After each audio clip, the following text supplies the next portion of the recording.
All right, welcome to this episode of the Entrepreneur Insider Secrets podcast. Today, we're going to be talking a little bit about how to create consistent, high-impact content without burning out. And, this is one of those things that is very much a, normal challenge for content creators, for people who want to be coaches, people who want to build a business that's sharing their knowledge and expertise. Is that one of the most important things that you have to do is show up in the world so that people can find you. They can learn about who you are. They can learn about what you do. They can start to learn and understand you. And so you need to find a way to get your message out. You need to find a way to show up. You need to find a way to be there for people. And yet that can turn into an overwhelming full-time job. That can turn into just so much to do. I mean, there's so many different platforms. There's so many different ways of doing things. And then different platforms like content in different formats.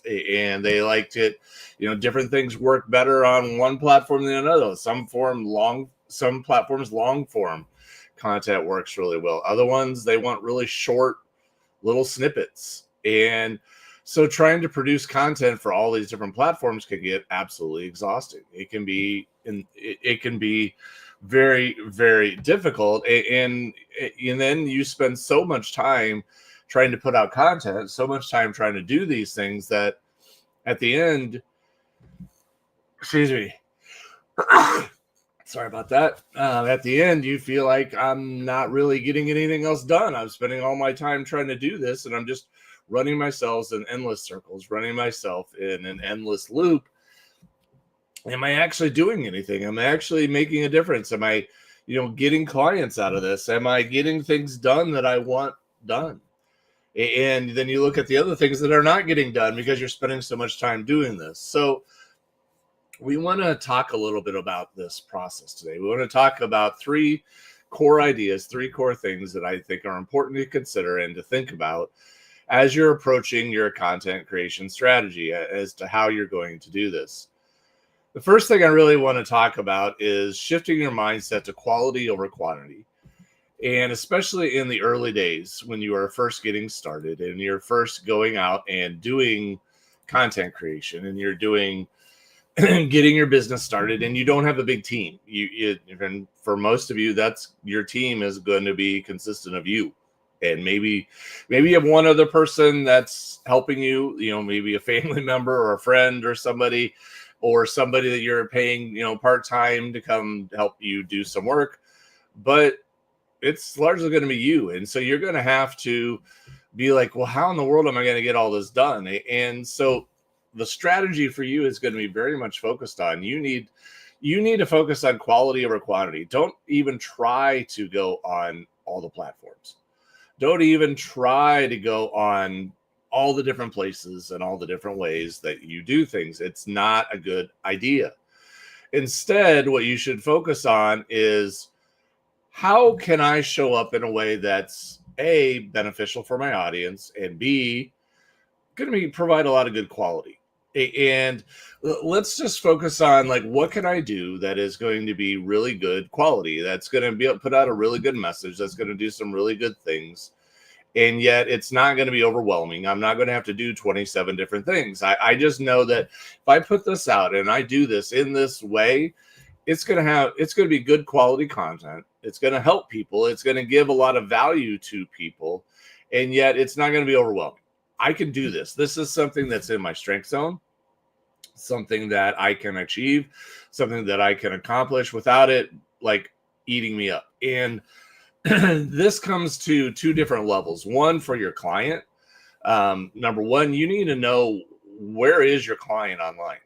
Where are they? Where are they showing up? Where do they get their information from? Where do what types of things would your ideal client typically like to consume content from?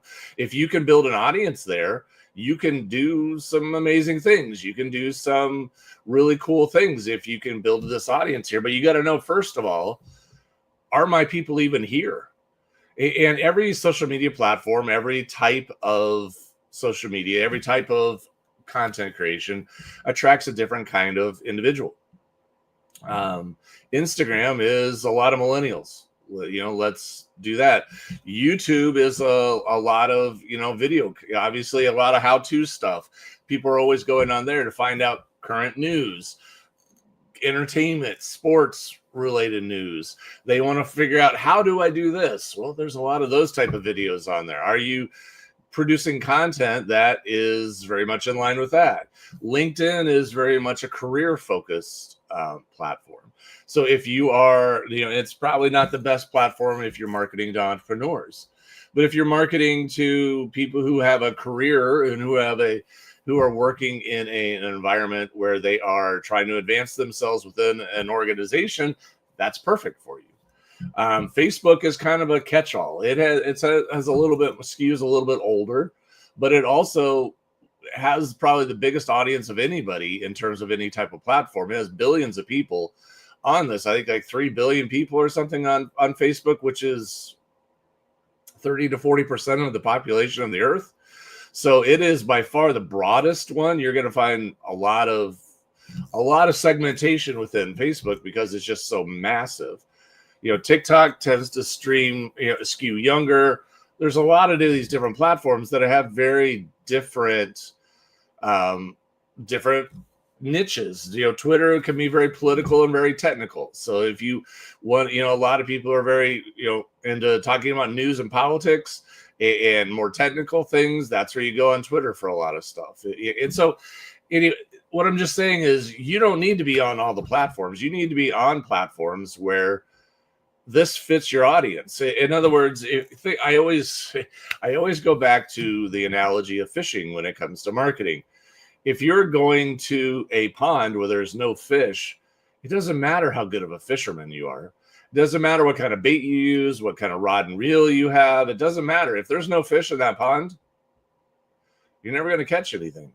So the first thing you need to think about in your marketing is, where do my people hang out? Do my people hang out on Instagram? No? Well, then why am I marketing on Instagram? Why am I wasting my time trying to build an audience there if they're not even over there? And you need to answer that question for yourself. And when you do that, and when you know that, you know what, this platform is probably not for me. This platform is probably not, this is probably not the one that I'm going to get a lot of value out of. So eliminate that one. Take that one off your list and just go through, where are my people most likely to be? Where do my people show up? Where do they like to be a part of this thing? And focus on those platforms, focus on those areas, and put your content there. That's first and foremost. Second of all, what is the type of content that you like to produce? What are you comfortable doing? What are you going to say, hey, I can do this. This feels somewhat natural. I can do this. This is not a problem for me. I am comfortable going out and putting content out like this. Other types of content, you may be saying, oh man, that's awful. I hate it. I don't want to do it. This is miserable. I do not want to produce this type of content. Guess what? You're going to quit fairly quickly. You need to produce the kind of content that you feel like, hey, you know what? I kind of enjoy this.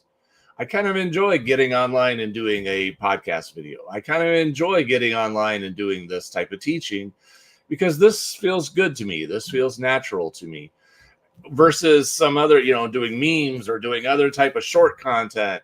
You may go, yeah, that's not me at all. That is not what I want. That's not what I'm good at. It's not what I want to do. And as a result, you may be like, yeah, that's not me. I don't want to do that. I don't want to produce that. I don't want to be a part of that. That's not my style. So think about that. Think about quality. How can I produce something that I'm going to enjoy producing, something that I'm good at, something that I am going to really be consistent with? Because, hey, I actually enjoy doing this. Okay, great. Then you're going to be much more consistent with it, because when you're going to have those days when there's not a lot of people showing up or there's not a big audience there and you don't feel like you're getting a lot of bang for the buck, you're going to be like, oh, forget it. I don't like doing this anyway. It's not fun. It's not enjoyable. And what's the point? And you're going to walk away. So focusing your mindset, getting your mind on quality over quantity, and focusing in on where are my people. Because again, if all your people are on Instagram, stay there. If that's where your audience is, if that's where your people are, and you like doing Instagram and you like doing that, then stay there. That's your lane. Don't worry about all the other lanes. There are millions and millions of people on each one of these platforms. There are millions of people that are on it, and some of these have billions of people. Let's just change that first letter. Billions of people on each of these platforms. You don't need all of them. You don't. There's so many people out there on these platforms. And again, I've said this many times in the past as well. If you had a client base of 2,000 people total, you would have a highly successful business. You would be killing it. You'd be doing extremely well. If you had 2,000 people that were highly interested in what you're doing and were committed to being your client and bought the things that you offered, you could have an incredibly successful business. However, if you're always trying, but if you're in this platform where you're always having to reach the next million, the next 100,000, the next billion people, you don't need to. All you need to do is find your niche. All you need to do is focus on the people that are in your space. Get a handful of them to come over and say yes to being clients. Get a small group of them. You don't need the big. You don't need to worry about the big part of the pie. You need to worry about the slice of the pie that is relevant to you. Focus on that, build your business out of that, and in doing so, you're going to be fine. You're going to be perfectly fine. The next thing is building a repeatable content system. And this is something that I know, like even as a person who does a lot of these videos, who does a lot of podcast episodes, after a while you start wondering, what am I going to talk about? What else can I say that I haven't already said? And you start running out of ideas. And you like, how do I produce this thing every time? How do I come out here with something else to say? And let me give you some tips and advice, especially from how I'm doing things, in terms of how I can now generate these things very easily and very quickly without any stress or problem whatsoever. And it's all about creating a repeatable system. And this is where AI is becoming an incredibly powerful tool for you. For example, if you wanted to do live stream videos like what I'm doing and turn those into podcast episodes, those can be done quite easily. And you may think, well, I don't know what to talk about. I get on and I get, rambling on things, and then I get off topic and so on and so forth. Okay. That is very easy to do. Trust me. I learned very early on that I needed an outline to talk from. And I needed like a 3-point outline for every episode to keep me on task. Because otherwise my mind is going to start talking about this story and that story. And next thing I know, I'm way off topic and I'm going, wait, how did I get all the way over here? How did I start talking about this? That's not what I'm supposed to be talking about at all. And now the episode has just kind of gone off the rails. To prevent that, have an outline. Have an outline before you start, and have like okay, here's the topic that we're going to talk about, and here's a 3-point outline for it. And you may say, well, that takes time to write. Not if you use AI. And here's what I'll tell you. If you go into ChatGPT, which is what I've been using for a long time, and I don't even use the paid version, I use the free version. If you go to ChatGPT and you teach ChatGPT a little bit about yourself, if you get that software to learn about who you are, and you teach it about, this is who I am, these are my values, these are my goals, these are my dreams, these are my things that I'm trying to achieve. I would like to do some live stream videos, online. And this is the type of topics that I would like to talk about. And you get ChatGPT to interview you. So if you've never used it before, go on there and just create your account and then say, hi, my name is, enter your name, and then say, I would like to introduce myself to you. What would you like to know about me?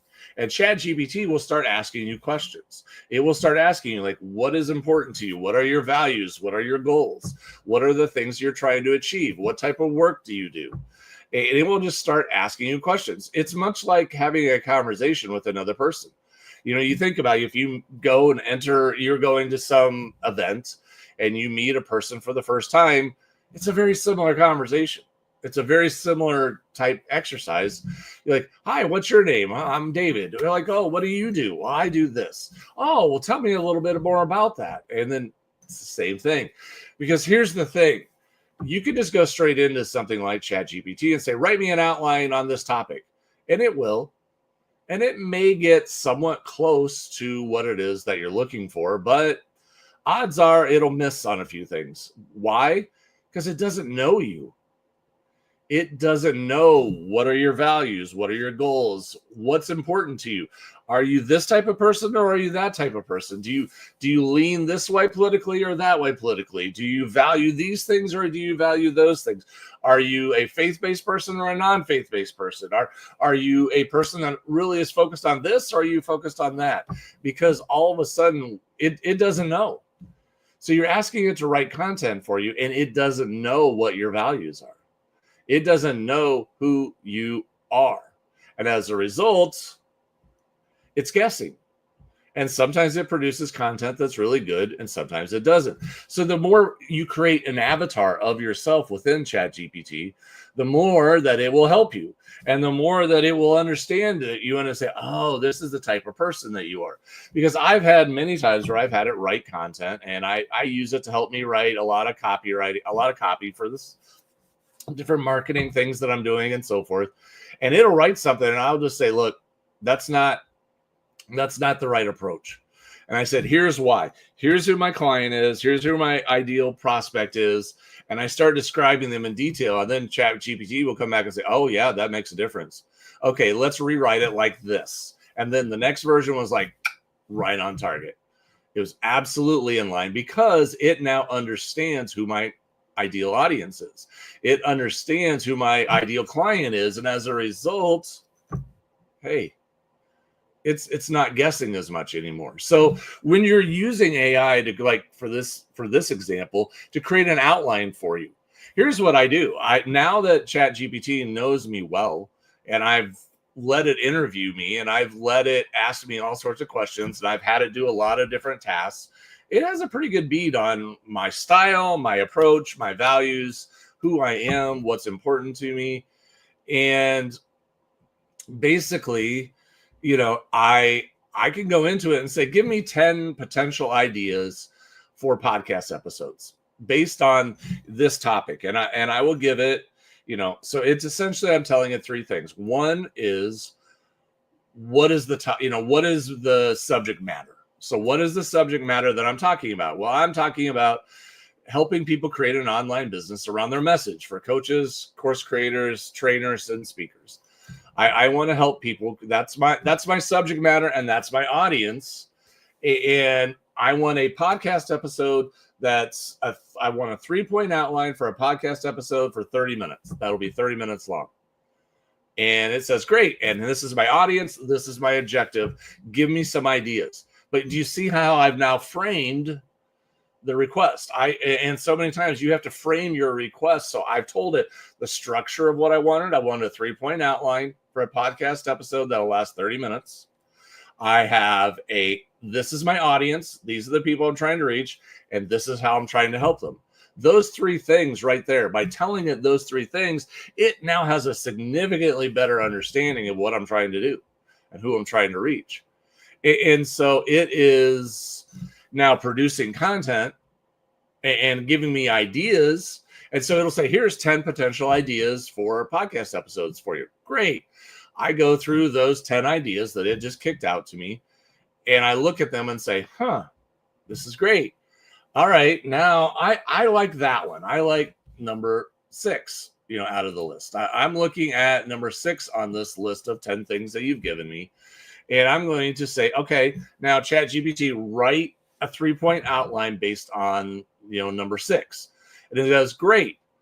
And it does it. And, that the first few times you do it, you may have to go back and say, you know what, point number 2 doesn't really fit me. The second of the 3 points, it doesn't really fit me. And here's why. Because that's not really my style. That's not really my approach. That's not really the method that I use.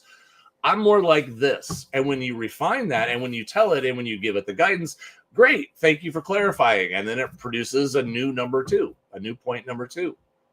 And so once you do this a few times, once you have it help you write your content a few different times, it's now got a pretty good bead on who you are, what's important to you, what types of topics do you like, what types of ones are you continually honing in on, what are the ones that you are very much saying, yeah, that's it, that's what I like, that's what I like to do. And it's going to say, great, we're going to do more of this, less of that. And it starts to do it. And I will tell you, I can now generate all sorts of outlines for podcast episodes I can generate 10 of them in an hour probably now without any problem. I can sit down and have 10 episodes mapped out in probably an hour, just simply because I sit down and I tell it, okay, give me 10 ideas. And I don't always pick all 10. I sometimes say, yeah, that's not really it. That's not really what I want to talk about. And again, it has to be something that you enjoy. It has to be something that you like. And if you don't want to talk about that subject, then don't pick that one. But you put it out there and you say it, and then they're like, great. And then write me a 3-point outline. And once it gets dialed into your voice, once it gets used to you, I don't edit it very much anymore. And I know that when I go on live, I don't have to say exactly what it tells me to say. I'm using it as a structure. I'm using it as a general guideline for directing what I'm going to talk about.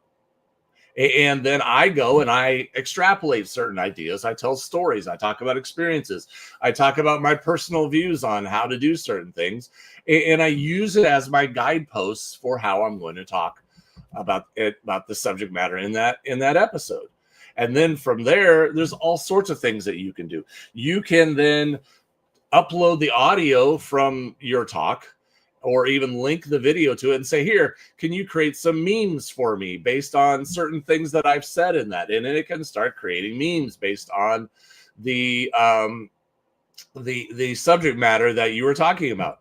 It can start creating other things. And there are even automations, and this is a little beyond the scope of what I have time to talk about today, but there are AI automations that can literally take your content and post it on social media for you, and you don't even have to be involved. So there's ways that are coming more and more through the use of AI that you can literally create all this content. You could do it once and have AI come in and be your support team, and then pick out certain things, generate memes based on that, and even schedule them to your platforms to coincide with what you're doing on other things. And so this can be something that is very, very manageable for you. You can come in, have it help you create your outline, have it help you create the thing you want to do. And if you don't want to do video, use it to create other content. Use it to help you create ideas for memes. I know somebody that is very much on Instagram a lot, and they produce a lot of content there, and they like doing little reels of things, showing pictures of different reels of things that they've done. And they use ChatGPT to give like the text to go on like all of the reels that they do. And it becomes very, very, very easy for them now. They can just grab the pictures. Here it is. Give me some text to go with it. Bam, done. We're on. So use the technology to your advantage. Use that AI technology in there to help you to be your assistant on all this, to help give you structure. And again, if there's something that it produces that you don't like, discard it. And tell ChatGPT, say, you know what? No, that's not really me, and this is why. So that next time when it produces something, it does better, because it now has feedback from you to know that, hey, that's not really on target, but this is on target. Okay, let's stay over in this lane. And it will refine, and the more you use it, the more adept it becomes at helping you. And so all of those things are really, really important. And then, just batch your content. Don't try and do content every day. Schedule yourself. For me, I do these videos on Fridays. This is my Friday episode, and I do those. And every Friday morning, I know I get up and I do this episode, and I have my outline done and everything's structured, and it's just show up and go. Everything's outlined for me. I don't have to think. I don't have to stress. Everything's pre-planned because the AI helped me create it all. I just show up and knock it out. And so that allows you to do this. And it takes the stress level down. It takes the anxiety level down, because I already have it all mapped out. It's done.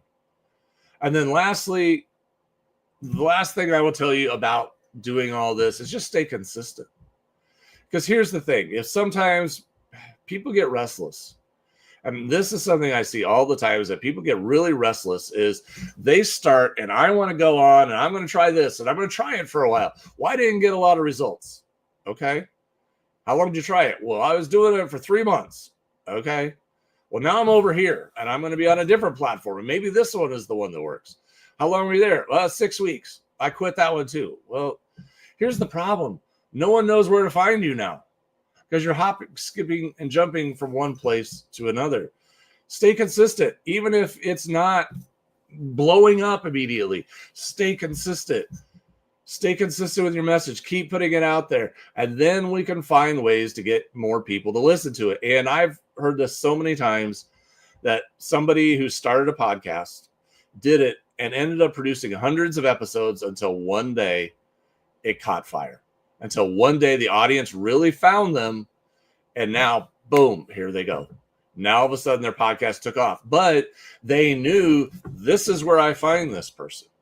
They're here consistently showing up, consistently being part of this. We're not wondering, like, where the heck are they now? How do I find them? Are they on Instagram? Are they on Facebook? Are they on YouTube? Are they on LinkedIn? Are they on a podcast? Where are they? No, I know that if I want to go learn from this person, if I want to go read, if I want to go see what they're posting, this is where I go. I go here. This is where I find them. Think about it this way. Think about a news anchor. Let's say you have somebody a news anchor that you know and you trust. I know I'm talking about media, but okay. So I've lost the trust pretty much of all of us. But if you had one person that you really did like, and some days they're on Fox, sometimes they're on ABC, sometimes they're on NBC, sometimes they're on CBS, because they're hop, jumping, and skipping from one to the next to the next. You'd be like, what? How? Where are they? Where are they now? No, you know that they're usually on this channel at this time. If you want to hear what they have to say on a certain topic, that's where you find them. That's where they are. Think about that and its implications for you. You don't need to be in 20 different places. In fact, you're much better off creating your zone of, this is where I am. This is where I can be found. This is where I'm comfortable. This is where I feel good about what I'm producing. This is where I like to be. And your audience knows, hey, if I want to see what they're doing, this is where I can go. I know where to find them. I know where to go. I know where to get to their content, because this is where they're at. And so it's an amazingly helpful for your audience. Because, like, again, like some people, I know that 8:00 every night on this channel, that's where that person is. Same thing for your audience. They know, oh, I know that they're on the podcast. If I want to go hear from them, if I want to go hear their content, go check out their podcast. That's where they are. I don't need to try and find, do a bunch of Google searches, try and figure out, where are they now? No. Set your platform, find the one that you're good at, find the one that you love, find the one that you're going to stick with. Prioritize it. Don't overdo it. Don't try and do 5 episodes a week. Just start with one. Be consistent. Show up regularly. Be there. Set boundaries, because you don't want to overdo yourself. If you kill yourself doing this, you're going to burn out. You're going to start to hate doing it. And it's going to be one of those things where you're going to be miserable. And then you're going to be dragging your feet, and you're going to say, I don't want to do this anymore, because this is exhausting and I'm not getting the other things done that I want to do, and it's taking up way too much time. So think about it in those lines. Learn to use the tools that are available to you. Learn how to use AI. Learn how to use ChatGPT. It will solve so many of your problems. It will speed up your content creation process. Like for me, I have these outlines written for weeks in advance now. All I have to do is pull up the outline for that day, show up, review. Okay, this is what I'm talking about today. Great. Now I know from step to step to step what I'm going to talk about. It's not hard. I read through my notes. okay, this is what I do. We talk through the points and we're done. And it's golden. And then it's just a matter of, getting it set up on an automated system to go out and to get the download the audio, get it stripped, get it uploaded to the podcast, and we're done. It's done. It's over. And so it's a systematic process. You don't have to think about it. You don't have to try and customize things all the time. It just becomes almost like a little assembly line. So what you have to do, the things I'd like you to take away from all this is, if you want to create content, it doesn't require killing yourself. It doesn't require slitting your wrists and being online 24/7. That is, some people like to do it, but I am certainly not one of them. I do not like spending all of my life online. That is a lot of work. It's a lot of effort. It's a lot of time. And I know most people that talk about it, they're like, yeah, it's exhausting after a while. It's a lot. It's a lot to do all the time. And it can just take away from everything. And then it hurts you after a while, because then you don't even want to work on your business because you're so exhausted by this all the time. And what you just need is, you need to have clarity about who you are, about where your audience is, about where you're going to be. Put your message out there, create systems that are going to help you get your content put out on a regular and consistent basis. Create boundaries for yourself and say, yep, I'm not going to do 5 live videos a week. I'm going to do 1. I'm going to start with 1. I'm going to do this. I'm going to be consistent, because I can manage 1 and I can do 1 and I can show up on a regular basis and keep doing this. And it's aligned with my mission. It's something that I actually enjoy doing. And I'm just going to keep going, and I keep doing it. And when you do that, and if it's in alignment with your values, your goals, your skills, you're going to stay with it. And it's not even going to be work. It's not even going to be a problem, because you are like, I like doing this. This is kind of fun. I enjoy the process. As a result, I'm going to keep going, and I'm going to keep doing it. And it becomes an incredibly powerful tool for you to use to build your business, and it's not killing you at the same time. So I hope you found this helpful. If you have any questions, as always, check us out at designlaunchgrow.com. We would love to help you grow your business. Otherwise, I hope you have an amazing day, and I will talk to you again very soon.